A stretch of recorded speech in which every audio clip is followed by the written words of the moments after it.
It's March the 28th, my friends. I hope you're having a good start of the day. Our title for today's devotional is Asking to Give.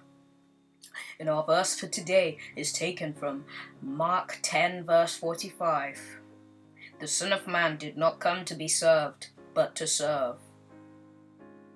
Christ was continually receiving from the Father that he might communicate to us. The word which ye hear, he said, is not mine, but the Father's which sent me. Not for himself, but for others, he lived and thought and prayed.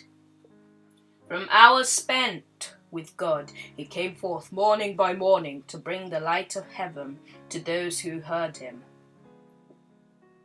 Daily he received a fresh baptism of the Holy Spirit.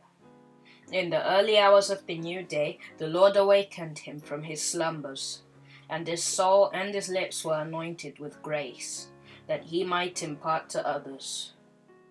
His words were given him fresh from the heavenly courts, words that he might speak in season to the weary and oppressed. Christ's disciples were much impressed by his prayers and by his habit of communion with God. One day, after a short absence from their Lord, they found him absorbed in supplication. Seemingly unconscious of their presence, he continued praying aloud. The hearts of the disciples were deeply moved.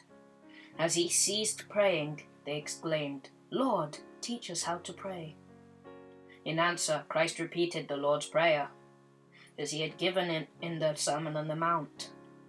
"Which of you," he said, "shall have a friend, and shall go unto him at midnight, and say unto him, Friend, lend me 3 loaves, for a friend of mine is in his journey, is come to me, and I have nothing to set before him?" Here Christ represents the petitioner as asking that he may give again. In like manner, the disciples were to seek blessings from God. In the feeding of the multitude and in the Sermon on the Bread of Heaven, Christ had opened to them their work as his representatives. They were to give the bread of life to the people. Souls that were hungering for the bread of life would come to them, and they would feel themselves to be destitute and helpless. They must receive spiritual food, or they would have nothing to impart. But they were not to turn one soul away unfed.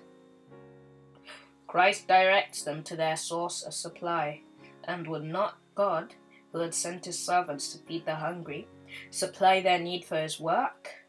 Review and Herald, August 11th, 1910. I hope that this was enough to carry you through your day. See you tomorrow, my friends.